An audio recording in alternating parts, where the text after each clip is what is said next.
Yo, halo. Kali ini saya dapat handphone banyak dari merek Asus, tapi dengan harga yang murah-murah. Kenapa bisa murah? Karena ini handphone tipe lama. Tapi kata penjualnya, kondisi handphonenya ini masih baru, segel, dan resmi. Mungkin kayak stok lama gitu kali ya. By the way, ini ada 3 unit, tapi ada lagi sih yang belum datang. Oke, nggak usah makin dilamain, karena ini ada banyak, jadi langsung aja di unboxing satu-satu.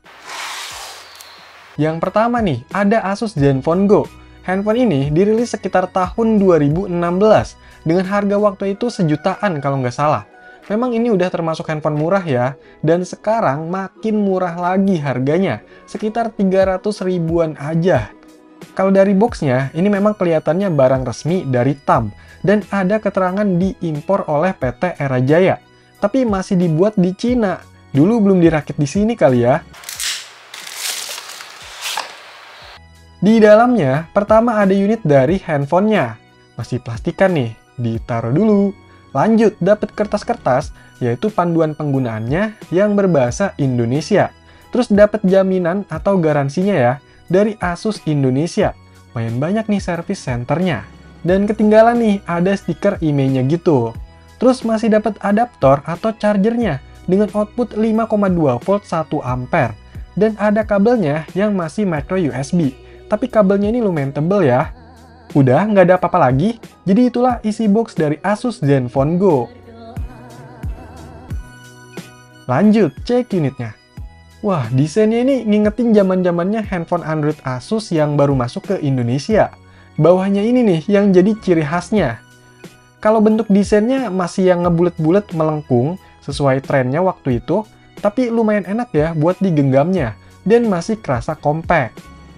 Di bagian depannya ini ada layar berukuran 5 inch. Di atasnya ada kamera 2 megapiksel, sensor, lampu indikator, earpiece, dan tulisan Asus. Kalau bawahnya ada tombol navigasi, back, home, dan recent app. Terus untuk bagian sisi kanannya ini kosong ya. Di sisi kirinya juga kosong nih. Tombol-tombolnya pada kemana ya? Kalau di sisi bawahnya ada lubang micro USB dan mikrofon. Di sisi atas baru deh ada tombol powernya dan lubang jack audio. Nah, untuk tombol volumenya ternyata ada di belakang sini. Unik ya, biasanya kan buat fingerprint scanner. Terus di sini juga ada secondary mikrofon, kamera 8 megapiksel, lampu flash, tulisan Asus, Zenfone, dan lubang speakernya. By the way, unit yang saya dapat ini warnanya putih banget. Bahannya plastik, finishing doff, agak licin, dan agak rawan dekil juga kalau kayak gini. Untuk back covernya ini masih bisa dibuka ya, tapi tadi kayaknya nggak dapet baterai deh. Walah, ternyata baterainya udah kepasang. Ini belum yang tanem baterainya. Untuk kapasitasnya 2600 mAh. Terus di dalam sini ada slot untuk micro SIM 1, SIM 2, micro SD yang numpuk gitu, dan ada keterangan bla bla bla. Oke, coba dinyalain, semoga bisa nyala. Yes, nyala! Ternyata baterainya nggak sampai ngedrop nih.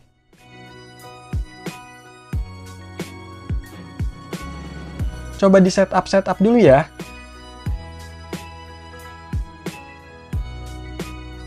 Dan inilah tampilan pertama dari Asus Zenfone Go yang pakai Zen UI.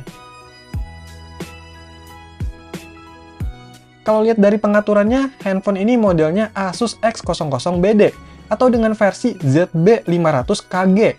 OS-nya ini pakai Android versi 5.1.1 atau Android Lollipop dengan security patch di 1 November 2016. Nah, untuk model yang ini, dia punya RAM yang udah kepake sistem sekitar 326, aplikasi 120, dan sisanya 468 MB. Sedangkan storage internalnya udah kepake sekitar 3,9 dari total 8 GB. Dan sisanya sekitar 2,9 GB aja. Agak nyesek ya. Tapi memang aplikasi bawaannya lumayan banyak. Dari rombongan Google, Asusnya, bahkan dari pihak ketiga. Nah, dari pihak ketiga masih bisa langsung dihapus. Dan dari Asus juga masih ada yang bisa. Tapi kalau dari rombongannya Google, ini cuma bisa disable aja. By the way, Zenfone Go itu ternyata banyak versinya ya. Dan setiap versi ada perbedaan yang lumayan. Misalnya di RAM-nya, internalnya, versi OS-nya, dan lain-lain. Untuk spesifikasi dari Asus Zenfone Go ZB500KG ini, Dia menggunakan chipset Snapdragon 200, quad-core 1,2 GHz, RAM-nya 1 GB, internal 8 GB, GPU-nya Adreno 302, layarnya 5 inch, jaringannya masih 3G, baterainya 2600 mAh, dan menggunakan Android 5 Lollipop. Yang ini memang speknya cukup rendah, dan dari modelnya pun kelihatan lebih jadul ya. Masih cukup sesuai lah dengan harganya. Tapi yang selanjutnya ini kayaknya lebih mantep, yaitu Asus Zenfone 4 Max. Nah, yang ini kelihatan dari boxnya aja udah lebih fresh dan menarik ya. Untuk modelnya ini Asus X00HD ZC520KL. Ini garansinya resmi juga dari TAM dan udah dibuat di Indonesia sama PT Sat Nusa Persada. Untuk di dalam boxnya ada tempat lagi dengan tulisan We Love Photo. Kayaknya emang nonjolin kameranya ya. Ini isinya ada SIM ejector, bentuknya unik, bulat kayak orang senyum gitu. Terus ada kertas-kertas, yaitu panduan penggunaan yang berbahasa Indonesia, dan ada jaminan garansi resminya. Yang kali ini kelihatannya tambah banyak ya daftar service centernya. Nah, ini dapat case yang modelnya soft transparan bening gitu. Lumayan. Lanjut, ada unit dari handphonenya. Ditaruh dulu. Terus dapat kabel yang masih micro USB, lumayan tebal juga. Dan dapat kabel OTG ya, lumayan nih. Masih dapat adaptor atau chargernya juga loh, dengan output 5 volt 2 ampere. Udah, jadi itulah isi box dari Asus Zenfone 4 Max. Lanjut, cek unitnya. Tinggal diselodotin aja ya. Cakep sih ini. Saya dapat yang warna hitam, tapi kelihatan agak kebiruan gitu ya. Finishingnya masih doff, berbahan plastik, dengan model bulat melengkung tapi lebih tipis. Masih cukup compact dan agak modern lah desainnya dari yang sebelumnya. Bahkan kalau dilihat-lihat, sekilas mirip kayak handphone Samsung ya. Di bagian depannya ini ada layar berukuran 5,2 inch. Atasnya ada kamera 8 megapiksel, sensor, earpiece, lampu indikator, dan ada flashnya juga. Kalau bawahnya ada tombol kapasitif, back, dan recent app. Dan tengahnya ini fingerprint scanner yang sekaligus tombol home, masih kapasitif juga ya. Untuk bagian sisi kanannya, di sini ada tombol pengatur volume dan power. Di sisi bawah ada lubang speaker dan mikrofon sama micro USB. Di sisi kirinya ada secondary mikrofon dan slot untuk SIM tray yang modelnya itu triple slot. Jadi bisa buat dual nano SIM sekaligus micro SD. Kalau di sisi atasnya ini cuma ada lubang jack audio. Untuk di bagian belakangnya, di sini ada dual kamera, 13 megapiksel dan 5 megapiksel. Terus ada lampu flash, tulisan Asus, dan keterangan email bla bla bla. Kalau handphone yang ini baterainya udah tanem ya, back covernya nggak bisa asal buka. Jadi langsung aja coba dinyalain, semoga bisa nyala.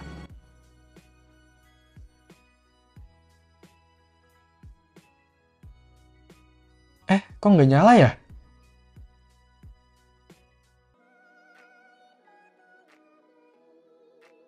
Apa baterainya kosong banget nih? Coba di-charge dulu deh. Ini indikatornya udah nyala, tapi cuma kedap-kedip merah gitu sih, dan belum tampil apapun. A few moments later. Nah, akhirnya muncul nih tanda-tanda kehidupan, baterai lagi dicas. Tungguin dulu ya. Berlama-lama kemudian. Oke, ini udah dicas, kayaknya udah penuh, indikatornya tadi udah warna hijau. Coba dinyalain lagi, semoga bisa nyala. Yes, nyala!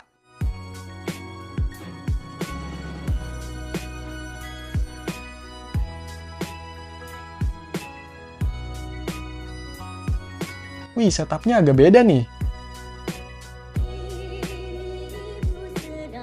Dan inilah tampilan pertama dari Asus Zenfone 4 Max. Dia ini udah pakai Zen UI 3 atau 4 ya. Pokoknya yang lebih baru lah. Coba cek di settingannya, handphone ini menggunakan OS Android versi 7.1.1 atau Android Nougat dengan security patch di 1 Agustus 2017. Untuk RAM-nya ini udah kepake sekitar 1,3 GB dan bebasnya 1,4 GB. Yang ini lumayan ya. Begitu juga untuk storage-nya, masih tersisa sekitar 22 GB. Baru kepake 9,2 dari total 32 GB. Masih cukup lega lah. Untuk aplikasi bawaannya memang kelihatan sedikit, tapi sebenarnya ada beberapa yang dikelompokin ke folder gitu. Malesnya sih aplikasi bawaan pihak ketiganya ini nggak bisa di-uninstall langsung ya. Begitu juga aplikasi dari Asusnya dan rombongannya Google nih. Untuk spesifikasinya, Asus Zenfone 4 Max ini menggunakan chipset Snapdragon 425, quad-core 1,4 GHz dengan RAM 3 GB dan internal 32 GB. Untuk GPU-nya pakai Adreno 308 di layar HD 5,2 inch IPS. Untuk jaringannya udah 4G, Android-nya versi 7, dan baterainya lumayan gede dengan kapasitas 4100 mAh. By the way, handphone ini tuh dirilis sekitar tahun 2017 dengan harga sekitar 2,3 jutaan rupiah. Kalau untuk sekarang harganya udah turun gunung, jadi 600 ribuan aja nih. Sebenarnya handphone ini tuh punya saudara kembar yang bakalan dibahas selanjutnya, yaitu Asus Zenfone 4 Max Pro. Yang bikin penasaran juga ya karena tentunya kalau udah ada embel-embel Pro, pasti ada kelebihannya. Jadi nanti sekaligus bandingin juga ya perbedaannya sama yang ini. Tapi karena saya mau icip-icip dikit dulu handphone ini, dan nungguin handphone yang keempat datang, jadi kita lanjut bahas lagi di part 2 ya. Oke, silahkan dikomentarin, like, share, dan subscribe channel ini. Terima kasih.